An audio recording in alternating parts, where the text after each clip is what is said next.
Something I get asked about a lot are the various signs and synchronicities people see when they're out in their day to day lives going on about their business. The universe is vibrant, it is conscious, it's alive, it is constantly trying to communicate with us, but we don't always understand what it's saying. And from the messages in our dreams to the animals and the birds and the insects that we come across that cross our path as we're out and about, to all of those meaningful coincidences in our everyday lives, synchronicity happens all around us all the time. So, Merry Meet, I'm Aislin. This is Ask Aislin, and I'm here tonight talking all about signs and synchronicities. So if you are joining me live, welcome everybody. You can leave questions and comments in the chat and I will get to those in the Q&A and also as we're going through. And definitely if you like what you're hearing, leave a heart or a thumbs up somewhere in the video tonight, and that way we can just make sure this gets out to the feed of more people.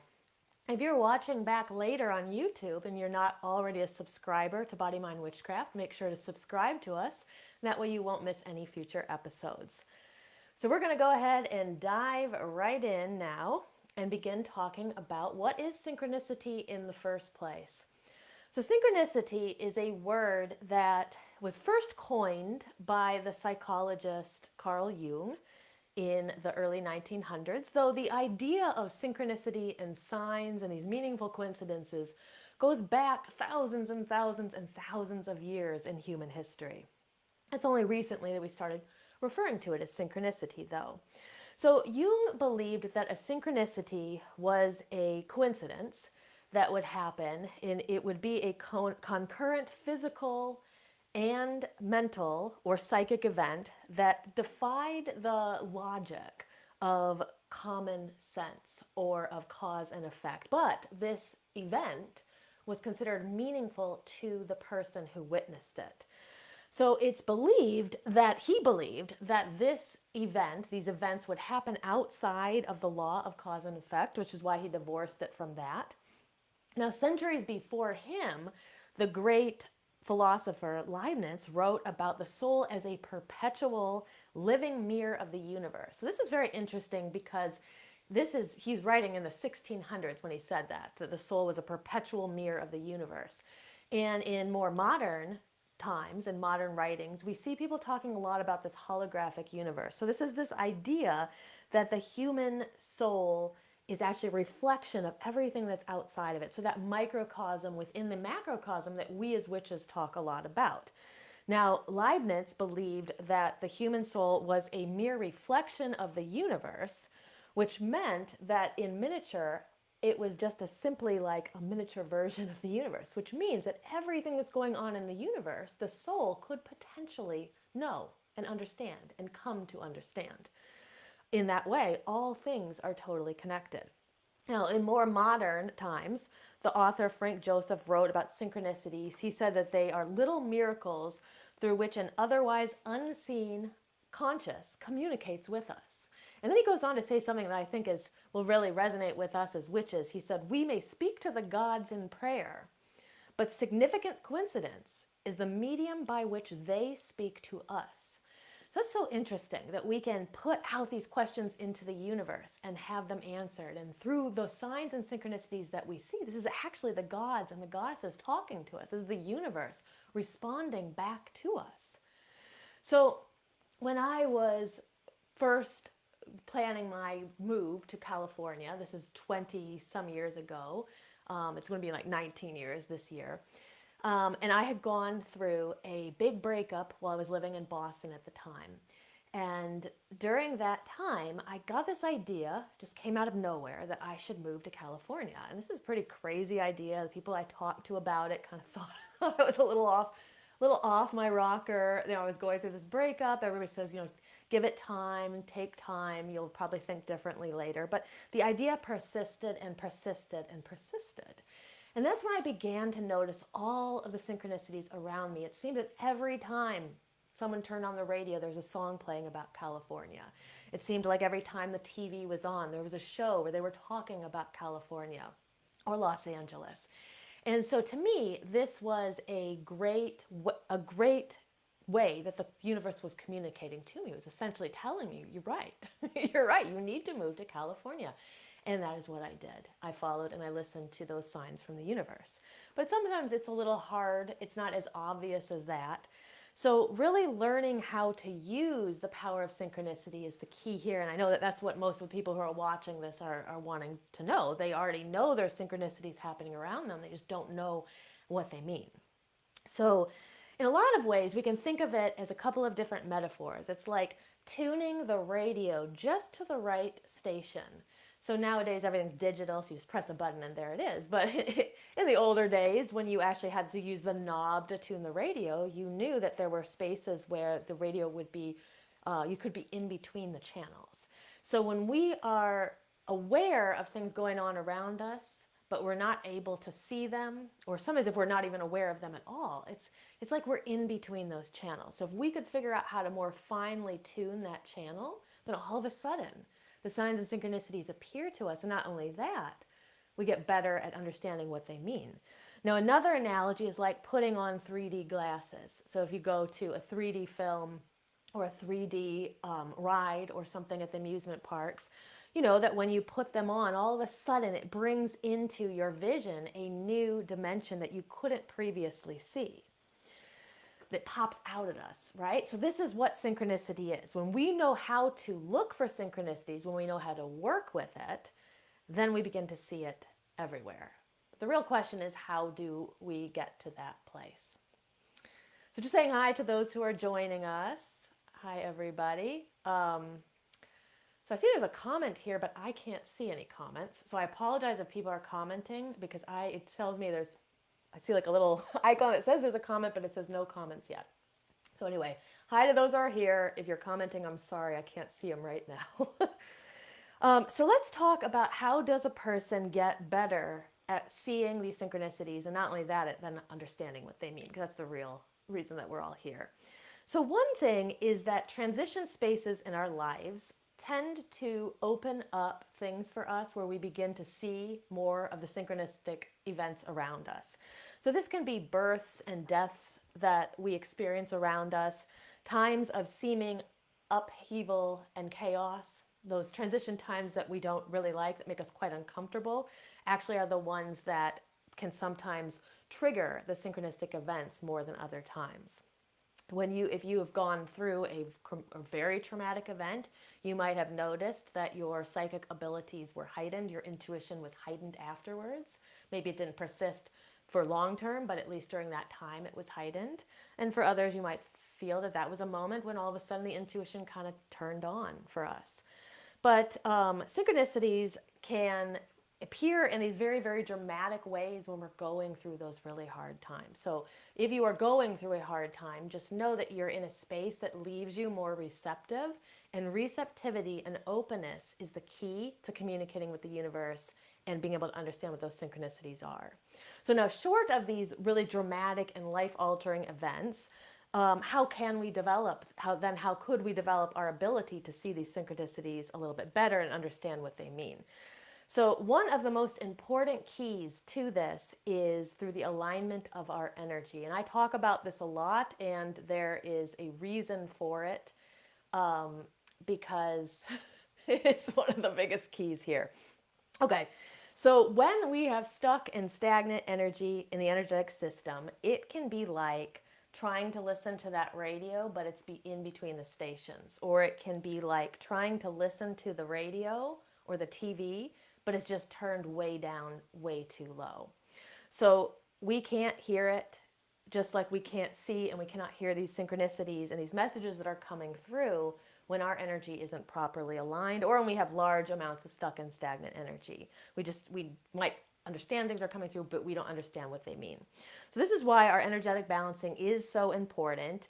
And I also have to say that we really have to manage our expectations here, because it's not a once and done kind of operation here. So sometimes I'll meet people and they'll say, I've already worked on my chakras. Well, it's not really like already worked on them. It's that we're constantly working on them. So your body is constantly in communication with you as well. It's telling you what's going on.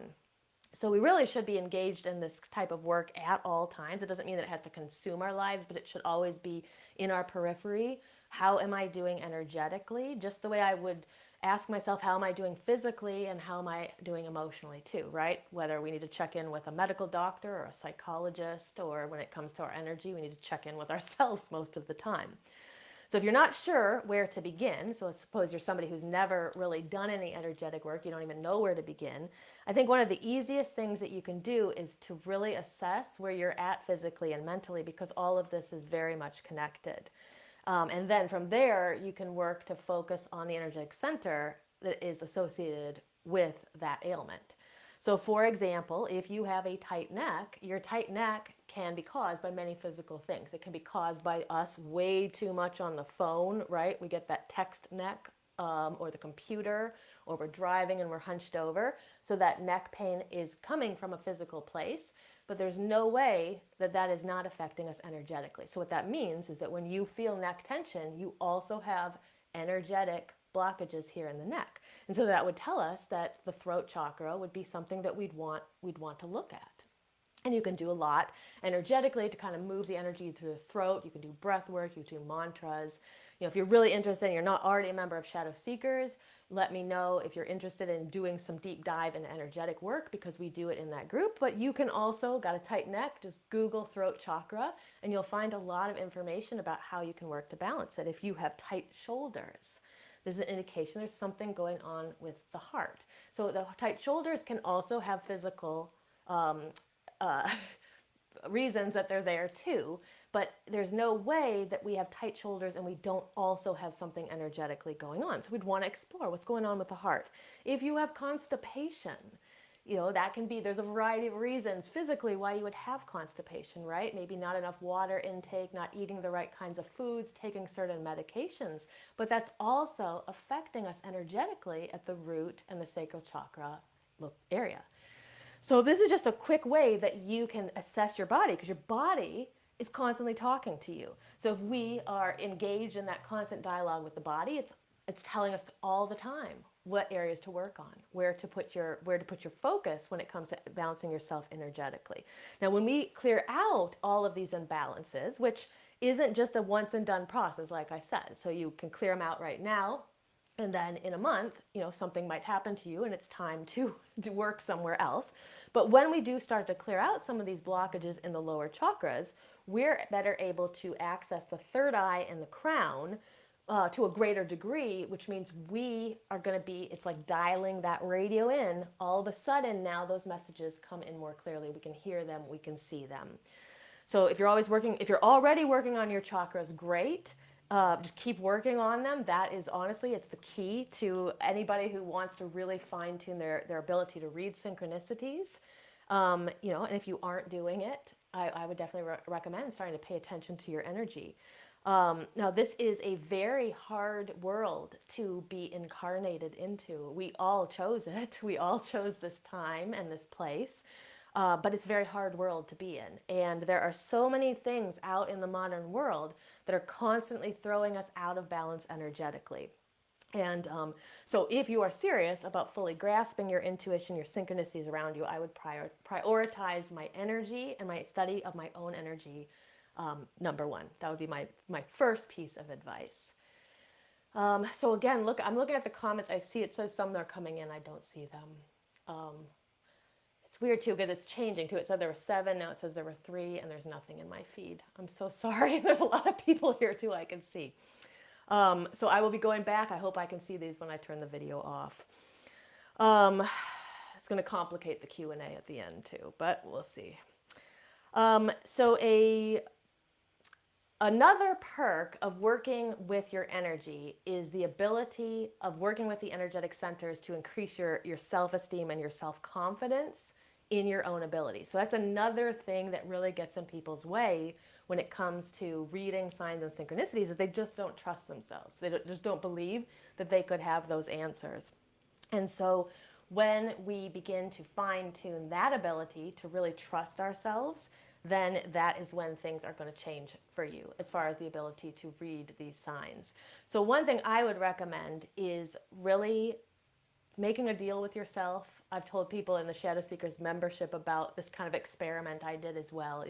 Just making a deal with yourself that you're going to trust yourself. Okay, you're going to try to put your trust in yourself until it is until you're proven incorrect, right? So when you see a sign in synchronicity, let's say you see a penny on the ground and your first thought that comes through your mind is that it's a sign from your grandma who passed, and in fact maybe the date on the penny is a date that was significant to your relationship with your grandma. And then shortly after that you start to second guess yourself, and then you go and you start looking up what pennies mean, and you start asking all these people about what it means when you find pennies. And the next thing you know, there's all these other opinions that are kind of piled up, and we've forgotten that first inclination that you had that was a sign from your grandma. So I would really focus on you first. What do you think it means first? I'm going to give you some tips on what to do, how to kind of strengthen this, some games and little exercises you can play. But that would be my first piece of advice when it comes to actually trying to translate those signs and synchronicities into something meaningful for you. What do you think it means? What is the first thing that comes into your mind? A lot of the time, that's the correct one, right? And it's us second guessing it later that makes it all so convoluted. So the thing is that we live in, so not only did we incarnate into a really hard world, but we also incarnated into a world where there's so many experts, and there's a lot of pseudo experts, and there's a lot of fake experts who say they know what they are doing but don't. And so it's really hard to know what's true and what's not. And this is what gets us so divorced from ourselves, from really trusting ourselves. And we start to ask questions every time we don't understand something. We immediately go and we ask questions about it without really stopping and thinking about what it means for ourselves. So we want to break that. We really want to try to break that habit, because at the end of the day, the person who knows best is you. And we also live in a society that's full of immediate gratification. So we want to know that answer, and we want to know it quick. And the internet has made it very easy for us to do that, right? If you grew up at a time when there was no internet, like I can remember when I was a little kid that there wasn't such a thing. And it was harder to know things, right? Now everything's right at your fingertips, but there's also a lot of misinformation as well. So we really want to try to challenge that part of us that demands that immediate gratification, because sometimes synchronicities and signs can take weeks or months before we actually know what they meant. And so we don't want to immediately just kind of jump on the opinions of others, or looking up for outside validation. So I should say, though, there's nothing wrong in asking for others' opinions. The more information we have can expand our knowledge, of course. But the only person who can truly understand what it meant at the end of the day is you. So put your perspective and your opinion first before all the other people who you've asked, right? Because you are the one involved, not everybody else. To truly develop your capacity to interpret the signs, you also want to ask your higher self. You can ask your higher self, and you can also ask your guides. So if you have spirit guides, if you have animal guides, if you have ancestors or people that you are regularly talking to, angels, whatever you call them, you can also ask them for clarity. Can you give me a little bit of feedback on whether or not I'm on the right path? And the more work that you put in, so if you put in the work to kind of figure it out on yourself, kind of think about it for a while, and then put that question out to your guides. Can you validate this or verify this for me? You're going to be more likely to get a response. But I should say that sometimes you may have to ponder for days, weeks, even months. And then, aha, there it was one day, all of a sudden you understand. So let me tell you I want to give you some examples of kind of some synchronicities that happened to me too, but I also want to give you some exercises and some ideas of things that you can do to really kind of build up your synchronicity chops. So I recommend, just like with dream work, I recommend that people keep a signs and synchronicity journal, or just a book where you're going to write things down. I always carry a little tiny notebook with me. I wouldn't consider it a journal of any kind, because it's just a lot of random thoughts, but it's a place where I can record the thoughts when I'm out and about, because otherwise I might forget them. So I recommend that you record things that come into your kind of frame of reference, or your frame of vision, or your hearing, or whatever sense you're picking them up on. So record those things that come in. Record what you see, record what you hear, record what you experience. So this can be finding a penny on the ground, finding feathers, seeing repeated numbers. That's a very common one for people. Seeing certain animals. Sometimes it's especially seeing animals that are you don't usually see. That would be a big one to record. So any of these things, you're recording these things, unusual things that you noticed that stuck out to you. You may not immediately know what it is, but if it's unusual and it stuck out to you, write it down, because we don't know later when this is coming back to give us some insight on what happened and what we saw. So take note of any feelings that are associated with these events as well. So if you look at a number, take note of anything you're feeling in that moment. If you see a sign out in the world, take note of what feeling you feel.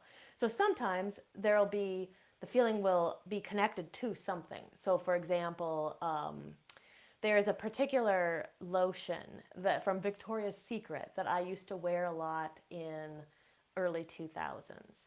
And when my grandma died, I was wearing that lotion at her funeral. And so every time that I smell that now, I'm going to think about my grandma. And not only that, I'm going to think about her funeral.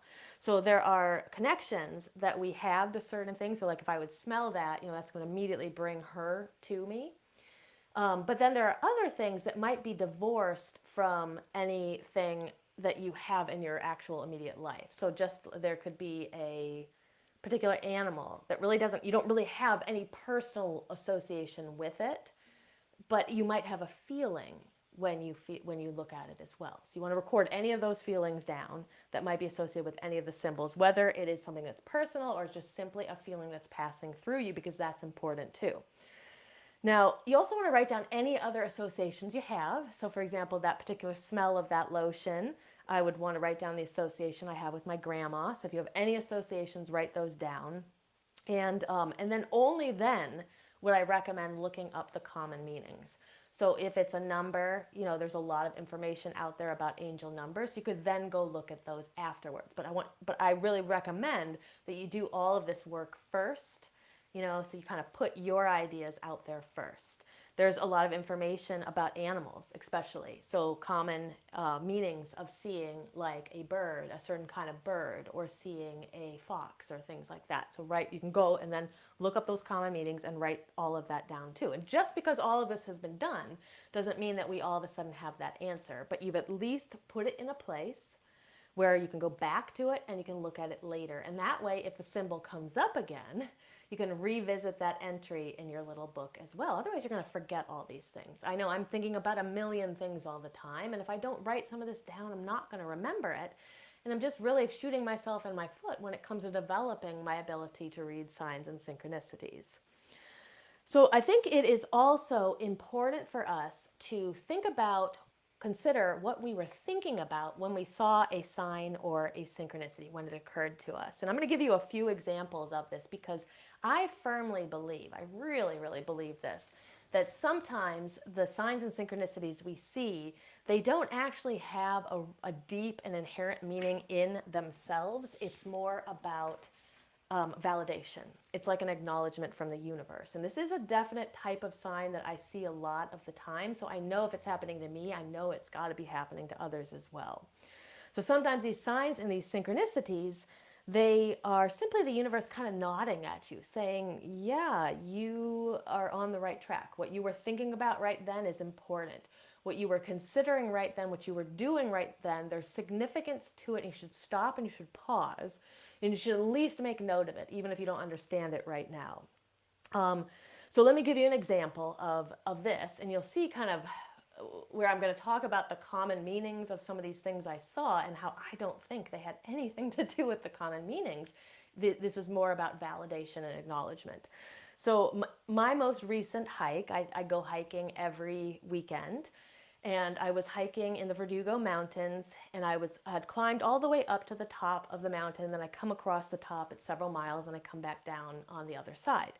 And during this trek, there was so many signs and synchronicities around me. So I saw a lot of hummingbirds. Hummingbird is a symbol for me that shows up a lot, and it's connected to something I already understand what it's connected to. So when I see that, I'm like, okay, that's that energy. It's telling me it's still here. But what I noticed a lot on this trip, on this trek across the mountain, is feathers. I started to see all of these feathers, and in fact, I saw 4 of them along the way. And while I was walking across the top of the mountain, I was pondering a lot of things. There's a lot of things going on for me right now, and I'm in kind of a conundrum that I have to figure out what I'm going to do, how I'm going to solve it. And I don't really have any immediate answers. I mean, I think I kind of know, but I'm not entirely sure. And so I was pondering all these things, and so these feathers would show up. And so rather than go like, there's all these like common meanings of the different types of feathers, I could go in and I could look at what does this type of feather mean, and what does this type of feather mean. But what I did instead is I stopped and I said, well, what was I thinking about right in that moment? Because I think this is the universe saying that that thought is important. And so I would stop and I recorded that I found this feather and this is what I was thinking about. And each of those things I was thinking about were actually answering the question of the problem, this big conundrum I was in. It was actually giving me advice. It was saying, yeah, those thoughts that you're having, those are a pathway that actually can get you through this, can move you through this problem. So during that time also, so when I got to the top of the mountain, there at the peak, there's a little bench to sit down on.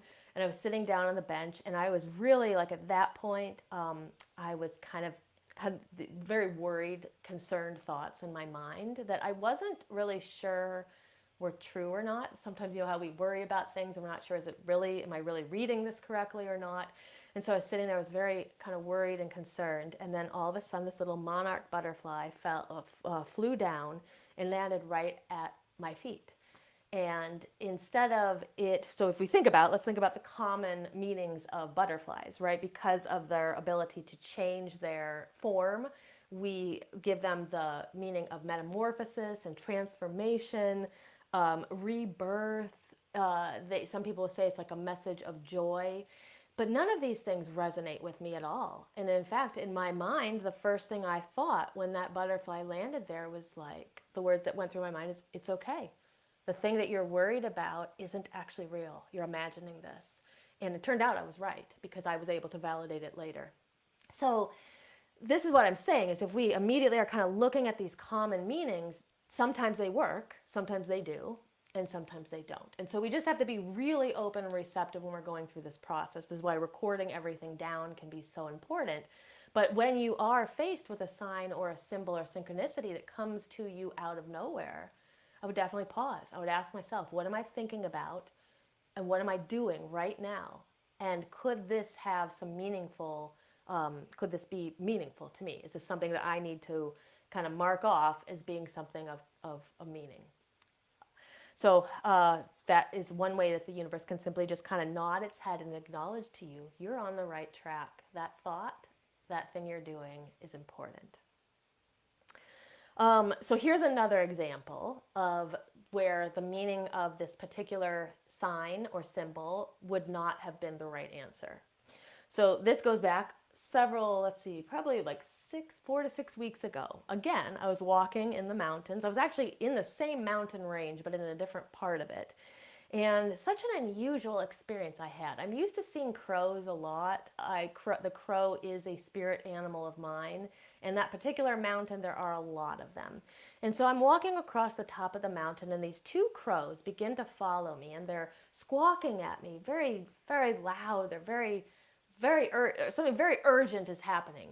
And I kind of stopped and I said, what's going on? And I thought, my logical mind starts going through different things. And I realized that when I kind of walked by them, we walked through this kind of tree. There was a tree there and some bushes. And I thought, well, maybe they have a nest there. And I walked too close to the nest and they're angry at me and they're just telling me get away. Well, it would have made sense, except they then followed me for close to half a mile, squawking crazily at me the whole time. And so I remember a long time ago, I'd posted in a group about a bunch of crows that had flown over my house, and someone said, "It means death is coming." And I didn't resonate with that. There was no death that was coming. It just, it just didn't resonate with me. But that thought went through my head, oh my God, are the crows warning me about something? But that didn't resonate either. And they were just still following me and squawking and squawking. I'm like, what do you want? I would like to figure out what you want so that I can appease you, and then I can also move on with my life and figure out what I need to learn from this too. So these things start going through my mind. And here are some of the common meanings of crows as well. So intelligence, teamwork, cleverness, mystery. Again, none of these meanings were really resonating with me in any way. And I thought there was more to this than these just being my spirit animal here talking. And so all of a sudden through my mind, it just popped the more again. And all of a sudden they stopped. A half a mile, they'd been squawking at me, following at me. As soon as that thought went through my mind, they stopped and they flew away and they went back to where they came from. And so I realized there it was the Morrigan talking to me through the crows. I don't know exactly, but what I realized in that moment is that that was a goddess that I was supposed to honor in an upcoming ritual for our Shadow Seekers membership and work with in my own life as well. So again, so if I had just followed the common meanings, I would have totally missed the boat on that one, right? So this is why it's really important for us to take note of what's going on. Look at those common meanings too. It's okay. You can ask other people. But first and foremost, really think about what could this mean for you? Write it down and see what happens after that. So let me see if I can see. Still can't see any comments. And it just keeps changing the number that are here. So I do not know what's going on. This is so frustrating. Okay. The other thing I wanted to tell you too, though, is take your time. Allow yourself to have to take as much time as you need with this. So that answer with the crows, it took me half a mile to figure that out, but it could have taken me longer, you know, or perhaps they would have left and my hike might have ended, right? And I still might not have understood it. So it is okay, right, to ruminate about this for days, for weeks, you know, to ask your spirit guides for answers, you know, try to ask your higher self for clarity, put it out into your dreams, you know, write it down on a piece of paper. What did it mean when I saw this? Put it underneath your pillow when you sleep. You know, just be open and receptive to the universe. And that whole idea of balancing your energy, that in and of itself is going to make you more open and receptive to the universe in the first place. Now, the more you engage with synchronicity, the better you're going to get. So when you put a question out to the universe, concern, a question of any kind, then relax and open yourself up to everything that's around you. The people and animals that cross your path, things that you see out when you're out walking or driving, they may have messages of importance that respond to the question that you put out. Now, if you really want to strengthen this, you can play games with the universe as well. Engage. The universe is very open to this kind of work. You know, it wants to communicate with you. So when it notices that you want to communicate back, you want to try to understand better, then it responds greater and greater degrees. So you can play the synchronicity game, which is very simple. And so what you do is you want to have an hour or so, or a little bit more if you can spare it, to kind of play this game.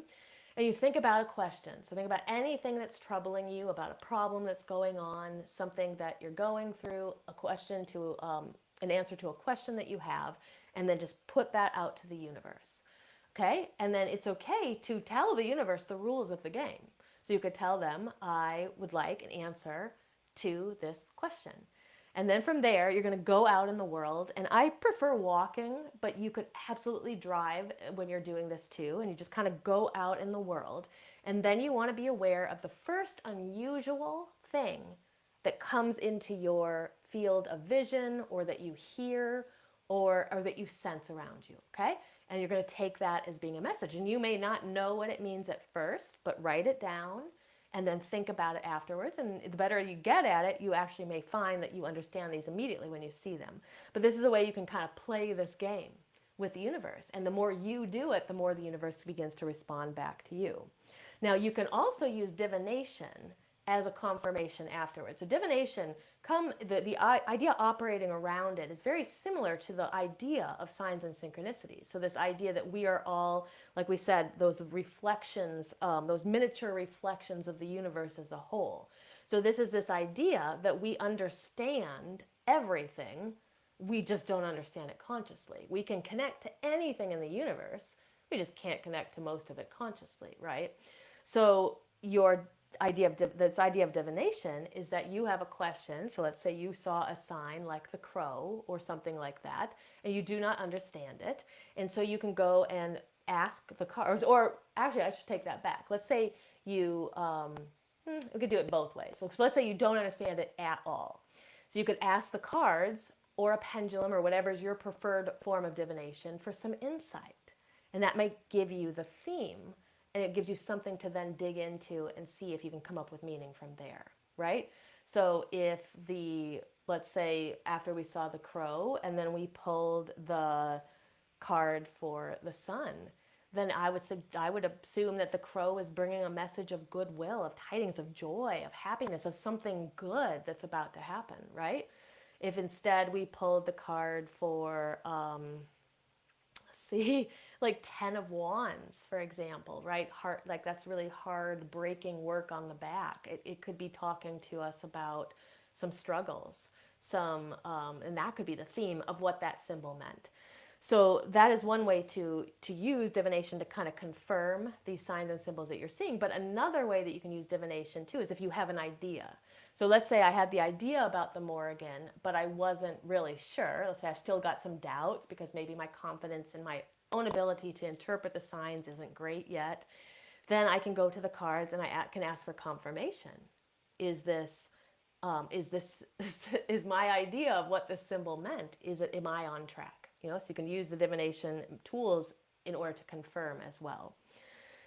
So another thing that you can do is let's say you are going through some things in your life, you have to make some changes, or you're making some big decisions, or you just kind of want validation from the universe. Am I on the right track? So you can ask the universe for a sign. So it's kind of similar to the synchronicity game where we have a question, we kind of ask it. But you could just simply, this is very generic, am I on the right track? And then go out in the world and see what happens. So I just wanted to tell you because I thought the story was so cool. And so someone here in our group posted it as a response to one of the posts earlier this week, and I thought it was such a neat example that I had to share it. So she said that she was in a kind of a similar situation where she wanted to know if she was on the right track or not. And so she asked the universe to show her a sign, and she made it very particular. So she said a hot air balloon. And she wanted it to be something that you wouldn't just see just normally. So like you don't want to ask it to show you a car if there's like 10 cars on your street, right? So you want to ask it for something that might be a little bit unusual. So she asked for this hot air balloon. And 10 minutes later, she saw a billboard that had a hot air balloon right in the middle of it. And for her, there it was. The universe was saying, yep, you're on the right track. I heard you and I'm responding. I thought that story was so cool, and so I wanted to share it. But that's another thing to mention too, is that it didn't have to be a hot air balloon in the sky. Something on a billboard, on the TV, on the radio, anything like that can also bring us the signs and the symbols that will validate our questions as well. So at the end of the day, here's my best advice, kind of putting it all in one. Balance your energy. So working to balance your energy, figuring out what parts of your body are carrying the stuck and stagnant energy, and work to balance that. That's a constant process. Creating a journal where you can keep track of your synchronous events and the signs and the symbols that you see. Play that synchronicity game with the universe, and engage with the universe. It's like the story of our member who said, I just would like a sign that I'm on track. So show me this balloon. So try experiments like that. And the more that you do this, the better that you get at it, and the more the universe responds. It's like an organic breathing creature itself, and it responds just like anything, any other creature. It responds to us working with it more. Okay, so this is the time for the Q&A, and I can't see anything I'm just going to scan down here to see. There's just like nothing in the feed, even though I know there's comments here. So I apologize. So if you are here live, put your questions in here. And I hope that afterwards, I'm pretty sure afterwards, once this goes and loads up onto the site, I'm pretty sure I'm going to be able to see them. And then I'll just have to go in afterwards and answer. So while you're kind of putting in questions there, I do want to tell you that next week, so our next episode is on Lunaza and the Lionsgate portal, which is coming up. So Lunaza is typically celebrated on August 1st or 2nd. But astrologically, you'll learn more about this in the episode, but astrologically, Lunaza is actually on, I think it's the 6th or the 7th this year. Regardless, it's a season that brings in a great amount of abundance and prosperity. This is also a part of the Wheel of the Year where we begin to understand the sacrifices that we make. There's a sacrifice that we always have to make in order, for more prosperity and abundance to come. So it's a very beautiful holiday. We'll be talking all about it next week. But we'll also be talking about the Lionsgate portal that takes place on 8/8. So that's next.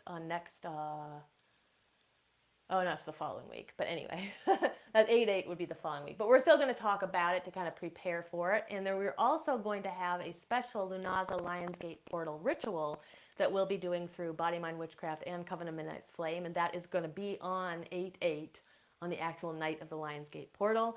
We are going to dive in and we are going to work with the intention of prosperity and abundance, whatever that means for you.